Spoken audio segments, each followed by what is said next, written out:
Convert 72 kilometers an hour to meters per hour. We were given 72 kilometers per hour, and we want to convert them to meters per hour. We know that 1 kilometer is equivalent to 1,000 meters. So in order to convert kilometers to meters, we need to multiply through our conversion factor of 1,000 meters for 1 kilometer.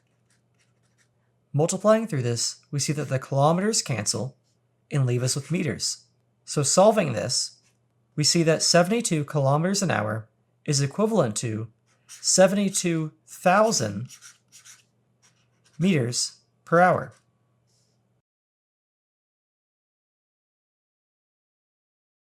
If you found this video helpful, don't forget to leave a like, subscribe, and let me know in the comments what topics you'd like to see next. Thanks for watching.